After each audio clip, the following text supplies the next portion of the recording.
Ji friends, once again welcome back to my YouTube channel. मैं आपको अपने इसी यूट्यूब चैनल में खुश आमदीद करता हूँ। उम्मीद करता हूँ कि आप सब लोग खैरियत से होंगे, खुश होंगे। आज के इस वीडियो लेक्चर में हम बात करेंगे एक इमरान खान के स्टेटमेंट के बारे में जो उन्होंने दिया था 5 फरवरी को। जी हाँ, जैसा कि आप जानते हैं कि हर साल 5 फरवरी को पाकिस्तान के अंदर ऐसा कश्मीर सोलिडरिटी डे के तौर पर मनाया जाता है, जिसमें हम ये इजहार करते हैं कि हमारी एफ़र्ट्स, चाहे वो सोशल हो, पॉलिटिकल हो या इंटरनेशनल लेवल पर, इवन मिलिटरी हो, हम वो शो करते हैं अपने कश्मीरी भाइयों के साथ। जी हाँ, जैसा कि जानते हैं कि इंडिया और पाकिस्तान के बीच में एक आउटस्टैंडिंग इशू है, वो है कश्मीर इशू का। अगर वो 1947 में ही हल हो जाता तो शायद कभी पाकिस्तान का ईस्ट हिस्सा ना जाता और कभी इंडिया और पाकिस्तान के इतने ताल्लुकात ख़राब ना होते।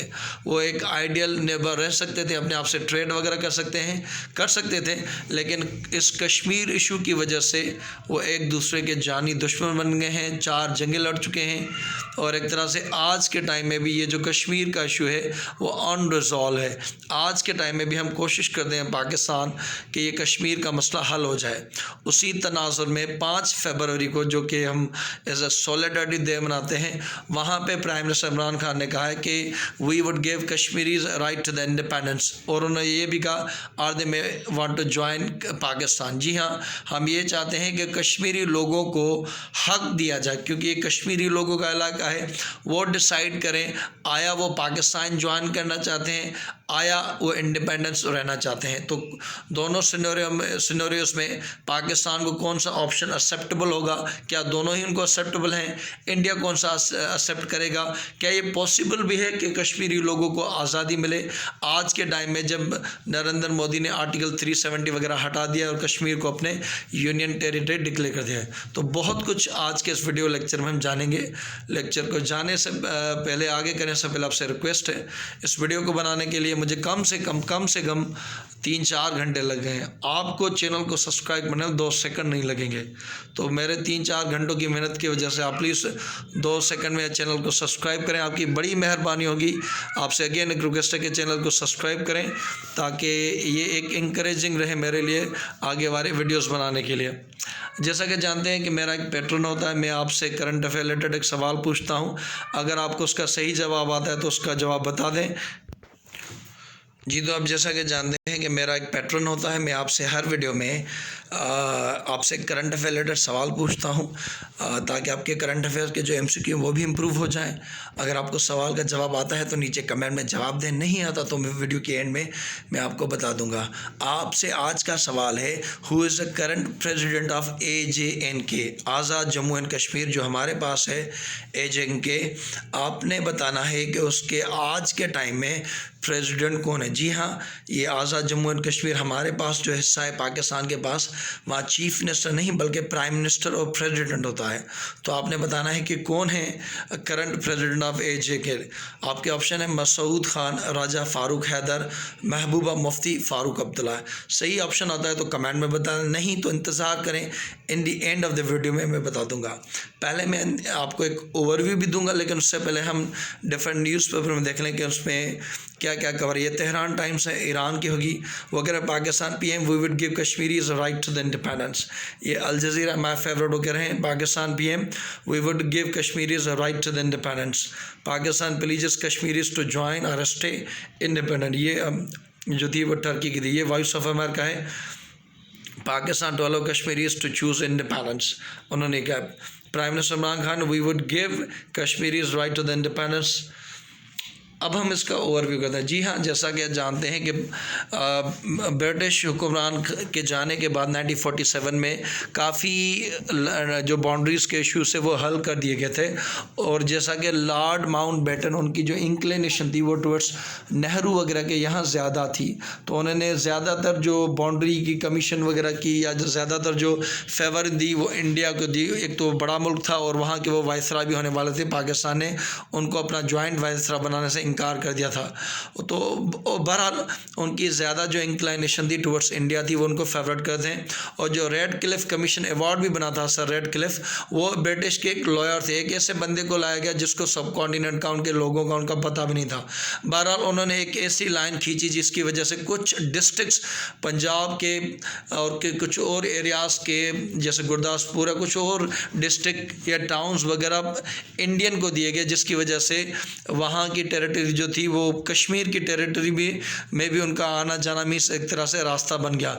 अगर वो एरियाज रेड क्लिफ अवार्ड के तौर पे सही तौर पे पाकिस्तान को मिलते जो कि राइटली थे, तो कश्मीर के इनके उनसे कोई बाउंड्री वगैरह नहीं लगती। बहरहाल एक तो रेड क्लिफ में ये धोखा हुआ। उसके बाद क्या हुआ कि जो कश्मीरी लोग थे, जब ये आज़ादी हो रही थी, जो लॉर्ड माउंटबेटन थे, उन्होंने अपने प्रिंसली स्टेट थी जो तकरीबन 507 के करीब थी या 500 प्लस थी, उनको सबको कहा कि आपने अपनी जोग्राफ़ी को भी देखना है कि आपका बॉर्डर किससे लग रहा है, और आपने ये भी देखना है कि आपकी पॉपुलेशन क्या कह रही है। जैसे हैदराबाद दक्षिण, उसकी पॉपुलेशन पाकिस्तान से नहीं, उसकी पॉपुलेशन भी कम थी और उसकी बाउंड्री पाकिस्तान से नहीं लग रही थी, लेकिन उसके जो निज़ाम थे, निज़ाम ऑफ हैदराबाद, वो कह रहे थे हैदराबाद के मैं पाकिस्तान को ज्वाइन करूंगा। बहरहाल इंडिया ने फोर्स किया, इन्वेट किया, उसे एक तरह से कैप्चर कर लिया। उन्होंने कहा कि आपकी कोई बाउंड्री वगैरह नहीं, आप पाकिस्तान को कैसे ज्वाइन कर सकते हैं।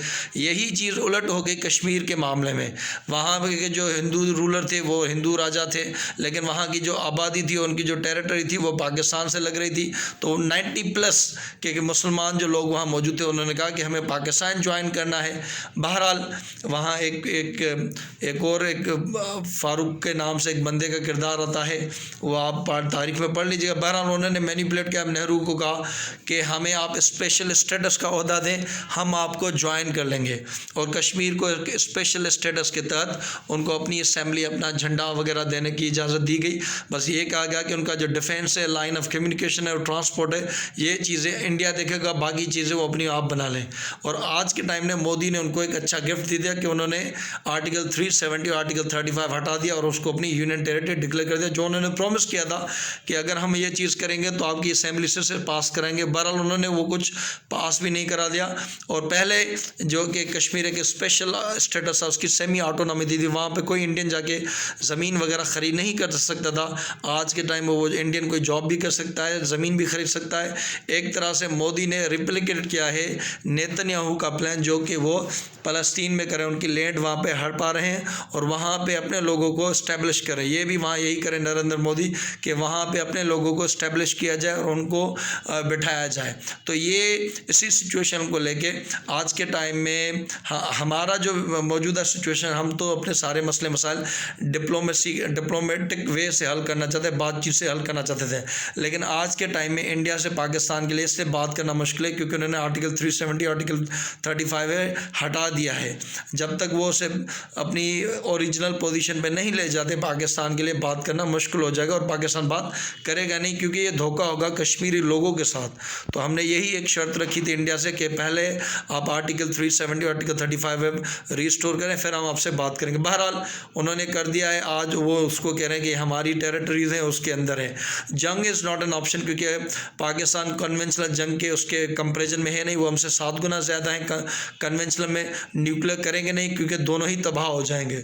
तो पाकिस्तान अभी भी जो एफर्ट्स कर रहा है वो डिप्लोमेटिक एफर्ट्स कर रहा है और डिप्लोमेटिक तौर पे ही कर रहा है, और यही एक इफ़ेक्टिव आज के टाइम में वायबल ऑप्शन है पाकिस्तान के पास कि इंडिया का जो चेहरा है, मकरूज चेहरा, वो दुनिया को दिखाना, उनकी जो पॉलिसीज़ कश्मीरी लोगों के अंदर है वो दिखाना। उसी चीज़ को देखे हमारे प्राइम मिनिस्टर इमरान खान ने ये बना दिया 5 फरवरी कश्मीर सॉलिडरिटी के जो कि यूएन की रिजोल्यूशन है, जो कि 1948 में हुआ था कि ये कहा गया था यूएन रिजोल्यूशन, क्योंकि ये मसला जो था कश्मीर का, ये नेहरू खुद लोग गए थे यूएन सिक्योरिटी काउंसिल में कि ये हमारा मसला हल करा दे। यूएन सिक्योरिटी ने एक रिजोल्यूशन दी जिसमें ये कहा गया था कि आप पहले पाकिस्तान अपनी फोर्सेस निकालेगा, फिर इंडिया निकालेगा, और मिनिमल फोर्सेस इंडिया रखेगा और इलेक्शन करेगा, ये उसकी कंडीशन थी। अब पाकिस्तान तो प्लेबिसाइड के लिए तैयार है। इंडिया अगर कहे कि ठीक है मैं यूएन सिक्योरिटी काउंसिल की निगरानी में प्लेबिसाइड करा दूंगा, पाकिस्तान अपनी फ़ौज निकाल भी लेगा अपनी आज़ाद जम्मू एंड कश्मीर से, लेकिन इंडिया तो कहता है कि हम प्लेबिसाइड वगैरह करेंगे नहीं, वो एक चीज़ नहीं करेंगे। और वो ये रेफरेंस देते कि जब हमने शिमला एग्रीमेंट किया था तो उसमें ये कहा था कि सारे अपने इश्यूज़ इंक्लूडिंग कश्मीर हम बायलैटरल तौर पे हल करेंगे। तो वो कहते हैं अब थर्ड पार्टी की कोई ज़रूरत नहीं, क्योंकि हमने इनसे ट्रीटी की है कि ये कश्मीर का इशू हम बायलैटरल, भाई बायलैटरल भी तो आपने वो बायलैटरल वाला माहौल छोड़ा ही नहीं, आपने 370 और 35 हटा दिया, तो यहाँ भी ये मसला हो जाता है। इसी सिचुएशन को लेके आज के हालात देखे हमें भी पता है, पाकिस्तान की लीडरशिप को, पाकिस्तान के अवाम को, उनको भी पता है कि आइदर दो ऑप्शन होंगे, एक ये सिचुएशन होगी कि either they want to join, और उसी चीज़ को लेते हुए ही हमारे प्राइम मिनिस्टर इमरान खान ने कहा कि हम कश्मीरी लोगों को अपना राइट ऑफ इंडिपेंडेंस देखें। मीन्स हम तो एग्री कर रहे हैं कि आइदर वो आज़ाद रहना चाहते हैं या पाकिस्तान को ज्वाइन करना चाहते हैं। और उसी चीज़ को लेके हमारा जो गिलगित बल्तिस्तान का एरिया है, क्योंकि उस टाइम यूएन सिक्योरिटी काउंसिल में ये भी था कि ये अपना वोटिंग राइट इस्तेमाल करेंगे, तो हमने ये भी उसी को आज के टाइम में भी इसी वजह से गिलगित बल्तिस्तान को एक सूबा का दर्जा नहीं दे रहे कि वो कश्मीर के साथ रहे, और जब वोटिंग की ऐसी कोई सिचुएशन आती है तो इनके वोट पाकिस्तान की फेवर में होंगे। तो इसलिए भी हम जो गिलगित बल्तिस्तान है उसे अलग नहीं करें। बहरहाल प्राइम मिनिस्टर इमरान खान ने ये जो कहा है कि हम राइट ऑफ इंडिपेंडेंस देखें, एक इंडिकेट कर रहा है कि हमारे यहाँ कुछ फ्लेक्सिबिलिटी है कश्मीरी लोगों के पास है, और यही है कि कश्मीरी लोग वोट करें, पाकिस्तान के पास आना चाहते हैं। देखिए ऑप्शन दो ही है ना, इंडिया से तो वो ज्वाइन करेंगे नहीं, क्योंकि अगर उनको इंडिया ज्वाइन करना है तो आज उतनी वो फ़ौज वगैरह क्यों उन्होंने रखी है। बिल्कुल आगे कहेंगे 100 वोट हों तो उनमें से इनको 3 या 4 वोट के हिसाब से वोट मिलेंगे, कोई ज़्यादा इनको वोट नहीं मिलेंगे जो कि प्रो इंडियन लोग होंगे, जो हिंदू होंगे या जिनकी वहाँ जॉब्स वगैरह होंगी, बाकी इनको वोट मिलना नहीं है और इसमें वो फेल हो जाएंगे। और इसी चीज़ को इंडिया नज़रअंदाज करा है लास्ट 70 ईयर से। उनकी एक कोशिश रही है कि ये कुछ हो ना, बस उन्होंने कहा था कि हमारा हिस्सा है और बाकी हमारा हिस्सा पाकिस्तान के पास है। तो एक तरह से वो एक हेजमोनिक डिज़ाइन को फॉलो कर रहे हैं, और वही सिचुएशन जैसे पाकिस्तान और इंडिया की है। पाकिस्तान एक डिफेंसिव पोजीशन है, चाइना और इंडिया के बीच में चाइना ऑफेंसिव और इंडिया डिफेंसिव है, क्योंकि उनकी मिलिट्री वगैरह बड़ी है। तो पाकिस्तान ने अच्छा किया है कि कश्मीरी लोगों को भी क्लियर मैसेज कि भाई हम ये नहीं चाहते कि हम ज़बरदस्ती आपको रखें, या आपका फ़ैसला आप करें, और ये सही भी होगा। कल को पाकिस्तान को ज्वाइन करें तो उसके लिए तो पाकिस्तान की अच्छी बात है। अगर वो इंडिपेंडेंस भी रहते तो कम से कम उनके पाकिस्तान से जो ताल्लुक़ होंगे वो अच्छे होंगे। तो हम पाकिस्तान की ये स्ट्रेटजी है। प्लेबिसाइड का जैसे मैंने कहा कि यूएन सिक्योरिटी काउंसिल की जो रेजोल्यूशन थी उसमें ये कहा गया था कि हम प्लेबिसाइड कराएंगे, और जिसमें कंडीशन थी पहले पाकिस्तान अपनी फोर्स निकालेगा, फिर इंडियन अपनी निकालेगा, और मिनिमम इंडिया रखेगा, इलेक्शन करेगा। पहले इंडिया माने ठीक है हम यहाँ इलेक्शन करा रहे हैं, यूएन सिक्योरिटी काउंसिल एक गारंटी दे कि ये हम गारंटी देने के इलेक्शन होंगे। और इसकी हिस्ट्री मैंने बता दी कि ब्रिटिश राज का एक फेल्योर था कि उन्होंने इस दंदल को छोड़ दिया। आज के टाइम में भी हमने ये जंगें लड़ी, जानी नुकसान हुआ, दुश्मन बने फिरे एक दूसरे से। दूसरे कंट्रीज जब भी कोई कंट्रीज होती है तो उसमें इंटरनेशनल बॉर्डर होता है, या चाइना के बीच में लाइन ऑफ एक्चुअल कंट्रोल है। पाकिस्तान और इंडिया के बीच में जो कश्मीर वाला हिस्सा है उसे लाइन ऑफ एक्चुअल कंट्रोल कहा जाता है। और कश्मीर सॉलिडरिटी डे हम 5 फरवरी को रोज़ हर साल मनाते हैं, ये एक तरह से हमको मैसेज देने के लिए कि हम आपके साथ हैं, हम आपसे कोई हटे नहीं। तो हम भी चाहते हैं कि मसला कश्मीर का मसला हल हो जाए ताकि ख़ित्ते में अमन हो जाए, और ये जो जंग वगैरह की तरफ हम कभी कभार चले जाते हैं उससे हम बचे जाएं, क्योंकि उससे नुकसान और तबाही होती है। ये मैंने बता दिया यूएन सिक्योरिटी काउंसिल की जो रेजोल्यूशन हुई थी 1948 पर, उसमें ये कहा गया था कि हम उसे देंगे इंडिया को ज्वाइन करें या पाकिस्तान को ज्वाइन करें। इंडिया ने ये रिजेक्ट कर दिया क्योंकि उनको पता है जैसे उन्होंने लोग मारे हैं, वहाँ पर पैलेट गन्स यूज़ किए और औरतों का रेप किया है, हर रोज़ उन्होंने लाशें उठाई हैं, और एक तरह से बिल्कुल उनको आर्मी के कंट्रोल में रखा है, उनकी बेइज्जती की है, ह्यूमिलेशन की है। तो इंडिया का तो ये ख्वाब में भी नहीं होगा कि उनको वोट मिलेंगे, तभी वो वोटिंग से कतराते हैं। और जैसे ही आपको पता है कि ये नरेंद्र मोदी उन्होंने अपने मैनिफेस्टो में कहा था कि ये मैं चीज़ करूँगा। आज के टाइम में पॉपुलिस्ट लीडर और अपॉर्चुनिस्ट लीडर हैं जो कि अपने नेशनलिज्म को फ़रोख्त करना चाहते हैं। तो आते ही उन्होंने ये आर्टिकल 370 35 ये हटा दिया।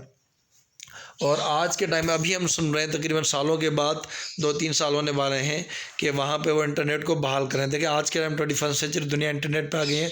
लोग अपनी टीवीज़, एक्सरसाइज, वॉच कुछ भी अपनी मोबाइल पे करते हैं थ्रू इंटरनेट। और इस बेसिक फैसिलिटी से कश्मीरी लोग मिस परे रहे थे। आज के टाइम वो कह रहे हैं कि उस पर वहाँ रिस्टोर कर रहे हैं। इंडिया पे ना सिर्फ ये, लेकिन उनके जो बेसिक राइट्स है कश्मीरी के, उन्होंने ग्रास रूट पे उनकी वायलेशन की है। हर किस्म का राइट उन्होंने उनका वायलेट किया है। राइट टू लाइफ का, राइट टू प्रॉपर्टी का, हर राइट उन्होंने वायलेट किया। और जैसे मैंने कहा वहाँ पे extrajudicial killing, pellet guns, target protester, journalist, सबको मीन्स उन्होंने किया है। हमने ये क्या है कि हम इंगेज करेंगे टॉक्स में, लेकिन आपने पहले जो उसका ये हटाया था आर्टिकल 370-35 वो से चेंज करें, हम आपसे बात करेंगे। देखिए इसकी आउटकम क्या होगी। इसकी आउटकम जो है बहुत मुश्किल लगती है, क्योंकि आज के टाइम में एक नेशनलिस्ट लीडर आ गए हैं। पाकिस्तान ने अपनी अच्छी एफर्ट्स की थी पुलवामा के इंसाइड के बाद, या बालाकोट स्ट्राइक्स जो इंडिया ने कही थी। पाकिस्तान की एक अच्छी कैलकुलेटेड मेजर रिस्पांस है, एक मैच्योर रिस्पांस है। आज के टाइम में ये जो दहशतगर्दी का, टेररिस्ट का, ये वो पाकिस्तान का लेवल लगता था। आज के टाइम में ऐसा कुछ नहीं, ऐसी कोई कैंप्स या गुड तालिबान, बैड तालिबान, ऐसा कुछ भी कॉन्सेप्ट की कोई फॉरेन पॉलिसी में या डोमेस्टिक पॉलिसी में शामिल नहीं। पाकिस्तान अपनी फॉरेन पॉलिसी अच्छे से आज के टाइम में परसू कर रहा है, और कोई यहाँ लॉन्चिंग टेरर पेस्ट वो उनके यहाँ पे नहीं है। अपनी आर्मी अपने हिसाब से अच्छा काम कर रही है। और ये है कि उन्होंने इंटरनेशनल लेवल पे जो मीडिया की वॉरफेयर की जंग है वो उन्होंने अच्छे से लड़ी है। न्यूज़ को बताना, जैसे अभी जो हमने यूरोपियन यूनियन डिसइन्फोलैब को की रिपोर्ट्स वगैरह, या हाइब्रिड वारफेयर को लेकर उनकी जो रिपोर्ट्स यूएन में पेश करना, डिफरेंट कंट्रीज़ को देना। तो पाकिस्तान या इमरान खान का न्यूयॉर्क वगैरह में आर्टिकल लिखना, वहाँ पे आज के टाइम में जो इंटरनेशनल कवरेज मिली थी वो कश्मीर इशू को पहले नहीं मिली थी। तो आज के टाइम में पाकिस्तान यही कर सकता है, जंग वगैरह नहीं कर सकता, लेकिन ये है कि अपने जो इंटरनेशनल पार्टनर्स हैं, जैसे अमेरिका है, उनको कहना कि हम आपकी कई अफ़गानिस्तान में मदद करें, कश्मीर में हमारी थोड़ी मदद करें। तो दीगर कंट्रीज़ को ये कहना कि वो कश्मीर पर तवज्जो दें। जैसे आज के टाइम में 5 फरवरी को न्यूयॉर्क की जो असेंबली है उन्होंने एक रेजोल्यूशन पास किया। उन्होंने कहा है कि 5 फरवरी को हम कश्मीर न्यूयॉर्क डे मनाएंगे। तो एक अच्छी बात है। पाकिस्तान को अपनी एफर्ट्स यही जारी रखनी चाहिए। इंटरनेशनल लेवल पे इंडिया को एक्सपोज करना चाहिए, और इंडिया एक्सपोज हो भी रहा है। उनकी एक्टिविटीज़ को पाकिस्तान को एक्सपोज करना चाहिए। यहाँ पे हम वीडियो ख़त्म करें। अगर आपको कोई सजेशन है तो वो भी आप कमेंट में बताएं कि मैं वीडियो को कैसे इंप्रूव करूँ, क्या नया टॉपिक आप चाहते हैं मैं उसे बनाऊँ। और यहाँ पे आपका सही ऑप्शन है कि करंट प्रेसिडेंट ऑफ ANJ के जो है वो मसूद खान है, ऑप्शन है। राजा फारूक हैदर खान जो है प्राइम मिनिस्टर ऑफ कश्मीर हैं, पाकिस्तान वाली। अब Mehbooba Mufti former chief minister of India है। फारूक अब्दुल्ला भी फार्मर चीफ मिनिस्टर ऑफ जो कश्मीर के हिस्सा है, उनके महबूबा मुफ्ती भी ये फार्मर कश्मीर के चीफ मिनिस्टर रह चुके हैं, इंडिया वाला, इंडियन ऑक्यूपाइड कश्मीर का। Thank you so much. अल्लाह हाफ़िज़। God bless you all.